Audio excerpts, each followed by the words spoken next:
मालिक, आज मेरे बेटे की तबीयत ज्यादा खराब है। कृपा कर मुझे 200 रुपए दे दीजिए। मैं आपके यहाँ पर काम करके आपके सारे पैसे चुका दूंगा। अरे नहीं हरिराम, मैं तुम्हें पहले पैसे नहीं दे सकता। यदि पहले पैसे चाहिए तो तुम्हें मेरे पास कुछ गिरवी रखना पड़ेगा। लेकिन मालिक, मेरे पास तो कुछ भी नहीं है जो मैं तुम्हारे पास कुछ गिरवी रखूं। नहीं हरिराम, तुम्हारे पास तुम्हारा खेत तो है। तुम उस खेत को मेरे पास गिरवी रख दो। जब तुम मेरे पैसे वापस कर दोगे तब मैं तुम्हारा खेत तुम्हें लौटा दूंगा। ठीक है मालिक, आप मेरे खेत को गिरवी रख लीजिए। कृपा कर मुझे पैसे जल्दी दे दीजिए। फिर वह सेठ हरिराम को पैसे दे देता है। पैसे लेकर हरिराम वहाँ से चला जाता है। सेठ गणपति राम बहुत ही कुटिल था, मानो उसका हृदय पत्थर के समान हो, जो लोगों की मजबूरियों का फायदा उठाता था। उसके पास काफी सारे लोग काम करते थे। उसी गांव में एक मोहन नाम का लड़का रहता था, जो बहुत ही मेहनती था। उसके पास एक छोटा सा खेत था।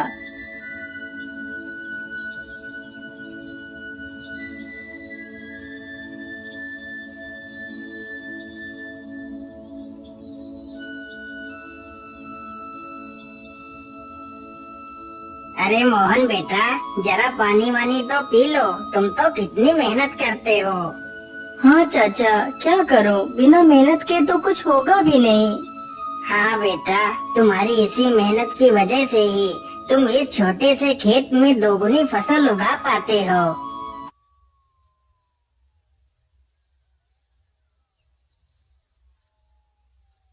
मोहन अपने बूढ़े माता पिता के साथ ही रहता था। मोहन के पिता की तबीयत हमेशा खराब ही रहती थी। घर की सारी जिम्मेदारियां मोहन के कंधों पर ही थी। पिताजी, आज तो आपकी दवाई खत्म हो गई है। कोई बात नहीं बेटा, तुम कल मेरे लिए दवाई ले आना।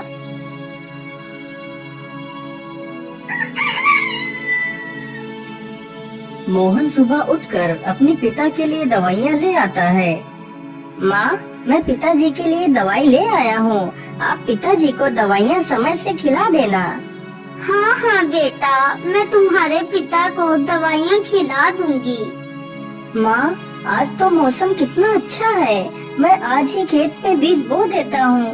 ठीक है बेटा, जैसा तुम्हें अच्छा लगे वैसा ही करो। मोहन तुरंत ही अपने बैलों को लेकर खेत की तरफ निकल पड़ता है।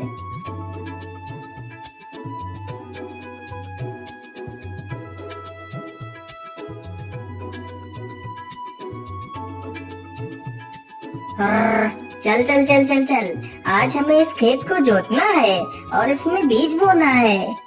मोहन कुछ ही देर में सारा खेत जोत देता है और बीज बो देता है।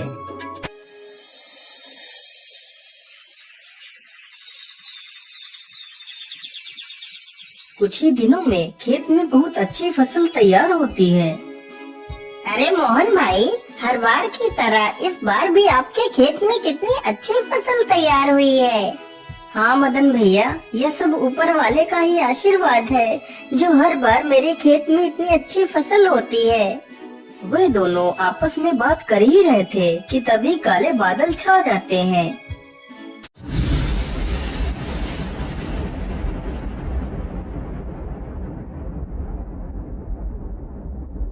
अरे मोहन भाई, ये अचानक से काले बादल कहाँ से आ गए? मुझे लगता है आज तो कितनी जोर का तूफान आने वाला है। चलो जल्दी से घर चलते हैं। अरे मदन भाई, ठीक ठीक बोलो। यदि तूफान आ गया तो हमारी सारी फसलें बर्बाद हो जाएंगी। वे दोनों इतनी बात कर ही रहे थे कि तभी जोर जोर से हवाएं चलने लगती हैं और हवाओं के साथ जोर की बारिश आ जाती है। अरे ये क्या हो गया? ये तो बहुत जोर की बारिश आ गई। अरे मोहन भाई, यहाँ से जल्दी चलो, नहीं तो हम लोग भीग जाएंगे। दोनों जल्दी से एक बड़े से पेड़ के नीचे जाकर खड़े हो जाते हैं। मदन भाई, यदि ऐसे ही बारिश होती रही तो हमारी सारी फसलें बर्बाद हो जाएंगी। कुछ ही देर में बारिश के साथ साथ ओले भी गिरने लगते हैं। देखते ही देखते कुछ देर में ही सारी फसलें बर्बाद हो जाती हैं। हाय हाय, ये क्या हो गया? हे ऊपर वाले, ये तूने क्या कर दिया? अब तो सारी फसलें बर्बाद हो चुकी हैं। अब मैं क्या खाऊंगा और अपने बूढ़े माता पिता को क्या खिलाऊंगा?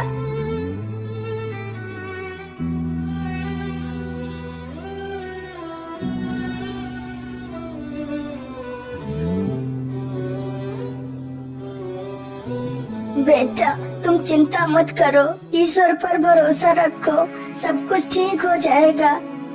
नहीं पिताजी, अब कुछ भी ठीक नहीं होगा। हमारी सारी फसलें तो नष्ट हो चुकी हैं। अब हम क्या करेंगे पिताजी? बेटा, तुम चिंता मत करो, तुम कल ही सेठ गणपति राम के घर चले जाना, वह तुम्हें काम पर जरूर रख लेंगे।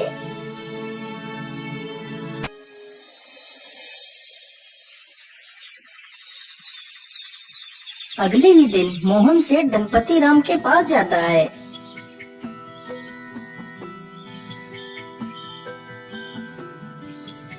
सेठ जी, मैं बहुत परेशानी में हूँ, कृपा कर मुझे किसी काम पर रख लीजिए। मोहन सेठ को अपनी सारी कहानी सुनाता है। सेठ जानता था कि मोहन बहुत मेहनती इंसान है। वह कम खेत में ही दोगुनी फसल उगा लेता है। यदि वह मोहन को काम पर रख लेगा तो उसे दोगुना फायदा होगा। लेकिन सेठ उसकी मजबूरी का फायदा उठाना चाहता था। हाँ हाँ मोहन, मैं तुम्हें काम पर तो रख लेता, लेकिन मेरे पास अभी तुम्हारे लिए कोई काम नहीं है। तुम अभी अपने घर वापस लौट जाओ। जब मेरे पास काम होगा तो मैं तुम्हें बुला लूंगा। नहीं नहीं सेठ जी, आप तो मेरी मजबूरी जानते हैं। यदि मुझे काम नहीं मिला तो मेरे माता पिता भूखों मर जाएंगे। मुझ पर तरस खाइए सेठ जी, मुझे काम पर रख लीजिए।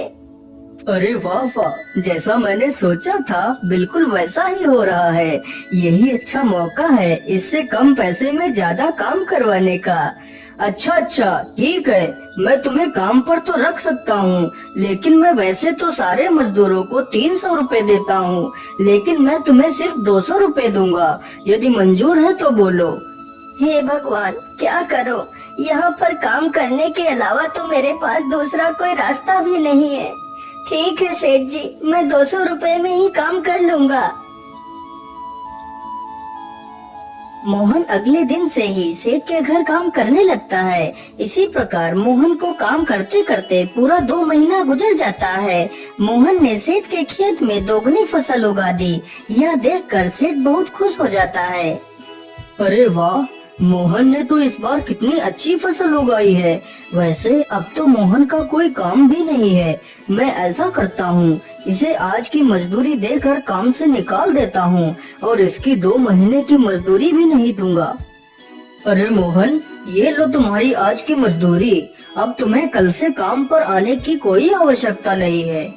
लेकिन सेठ जी, आप अचानक से मुझे काम से क्यों निकाल रहे हैं? क्या मुझसे कोई गलती हो गई मालिक?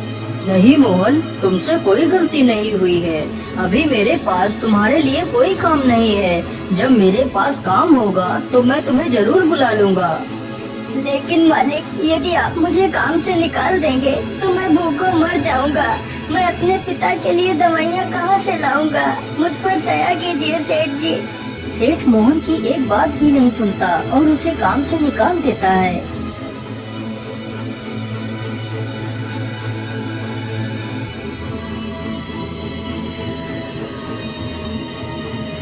अरे बेटा, आज तुम खाली हाथ ही आए हो।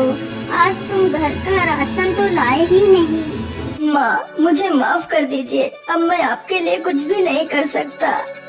लेकिन बेटा, आखिर क्या बात है? तुम इतना परेशान क्यों हो? फिर मोहन सारी कहानी अपनी माता को सुनाता है। अब आप ही बताइए माँ, मैं क्या करूँ? कहाँ काम करूँ? किसके सामने हाथ फैलाऊं? बेटा, तुम परेशान मत हो। हम लोग आज पानी पीकर ही सो जाएंगे। वैसे भी मुझे तो भूख नहीं लगी है। और बेटा, तुम हार मत मानो। तुम कल फिर से सेठ के पास जाना। हो सकता है सेठ तुम्हें काम पर रख ले।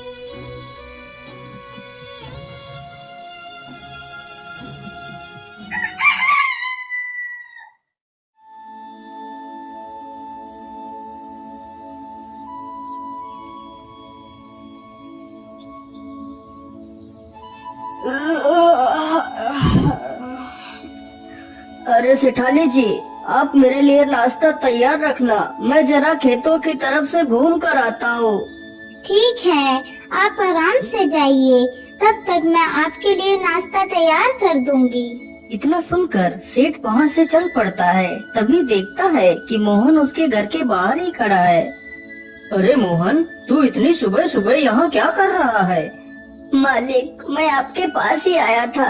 यदि मुझसे कोई भूल हो गई हो तो उसे क्षमा कर दीजिए मालिक, लेकिन मुझे काम पर रख लीजिए। अरे मोहन, तू तो कितना बेशर्म है। मैंने तुझे कितनी बार मना किया है कि मेरे पास कोई काम नहीं है, फिर भी तू मेरे पास चला आता है। क्या तेरे अंदर कोई शर्म लिहाज नहीं है? मालिक, मुझे शर्म तो आती है, लेकिन जब मैं अपने बूढ़े माता पिता को पानी पीकर सोता हुआ देखता हूँ तो मुझे यह अपमान कुछ भी नहीं लगता। लेकिन मैं तुझे कोई काम नहीं दे सकता, चल भाग यहाँ से। इसी प्रकार कई दिन गुजर जाते हैं। सेठ मोहन को भला बुरा कहकर भगा देता है, लेकिन सुबह होते ही मोहन फिर से काम मांगने के लिए सेठ के घर पहुँच जाता है। लेकिन मैं तुझे कोई काम नहीं दे सकता, चल भाग यहाँ से। हे भगवान, मैं तो इस मोहन के बच्चे से परेशान हो गया हूँ, लेकिन या तो सुधरने का नाम ही नहीं ले रहा। मैं ऐसा करता हूँ, कल सुबह होने से पहले मैं यहाँ से कुछ दिनों के लिए अपने रिश्तेदार के घर चला जाता हूँ, तभी मैं इस मोहन से अपना पीछा छुड़ा पाऊंगा। सुबह होने से पहले सेठ और उसकी पत्नी बैलगाड़ी में बैठकर वहाँ से चले जाते हैं।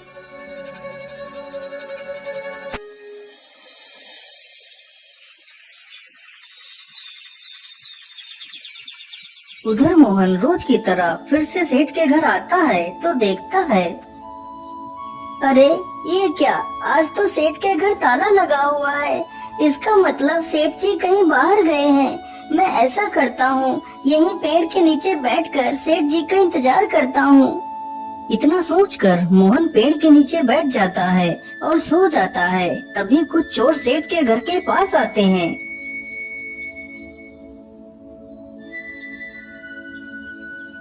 अरे लल्लन, आज तो यह दुष्ट सेठ है भी नहीं। आज अच्छा मौका है, चलो आज इस सेठ की सारी तिजोरी खाली कर देते हैं। चोर जल्दी से एक पत्थर उठाता है और ताले को तोड़ने लगता है।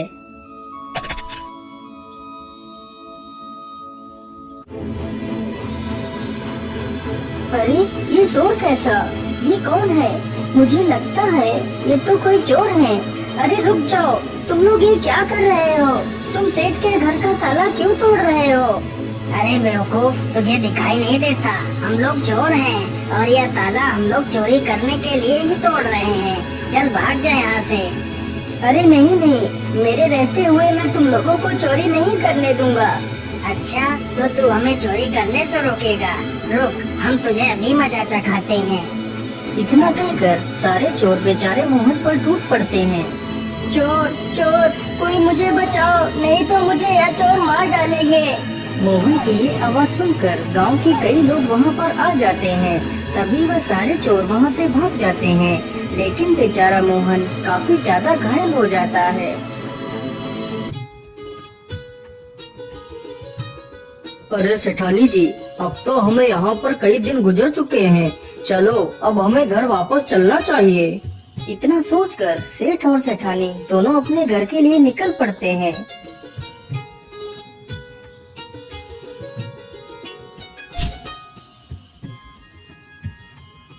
अरे वाह, जैसा मैंने सोचा था बिल्कुल वैसा ही हुआ। अब तो मोहन से मेरा पीछा छूट गया। लेकिन ऐसा कैसे हो सकता है? मोहन आज भी नहीं आया। मोहन इतनी जल्दी हार मानने वालों में से नहीं है। फिर वह आया क्यों नहीं? कहीं वह किसी मुसीबत में तो नहीं पड़ गया? चलो चलकर देखता हूँ। इतना सोचकर सेठ गांव की तरफ निकल जाता है। अरे मदन भाई, मोहन कहीं दिखाई नहीं दे रहा। वह कहाँ गया है? अरे सेठ जी, मैं तुम्हें क्या बताऊं, आप तो बर्बाद होने से बाल बाल बच गए। क्या मतलब? मैं कुछ समझा नहीं, तुम क्या कहना चाहते हो? फिर मदन सारी कहानी सेठ को सुनाता है। ये सुनकर सेठ के पैरों तले जमीन खिसक जाती है। सेठ जी, मोहन बहुत नेक दिल इंसान है। उसने आज तक किसी का बुरा नहीं किया है। कृपा कर आप उसे अपने पास रख लीजिए। नहीं मदन, मुझसे बहुत बड़ी गलती हो गई है। मुझे जल्दी से मोहन के घर ले चलो। सेठ जैसे ही मोहन के घर पहुंचता है तो देखता है मोहन घायल अवस्था में चारपाई पर पड़ा है। मोहन, मुझे माफ कर दो, मैंने तुम्हें बहुत तकलीफ दी। जिस इंसान को मुझे अपने गले लगाना चाहिए था, मैंने उसे ही तकलीफ दी। हो सके तो मुझे माफ कर देना मोहन। नहीं सेठ जी, आप माफी क्यों मांग रहे हैं? ये तो मेरा फर्ज था। मोहन, तुम कल से मेरे पास आ जाना, मैं तुम्हें अपना विशेष अधिकारी बनाऊंगा। फिर सेठ तुरंत ही मोहन की मां को 500 रुपए दे देता है और अगले ही दिन से सेठ मोहन को अपना विशेष अधिकारी बना लेता है।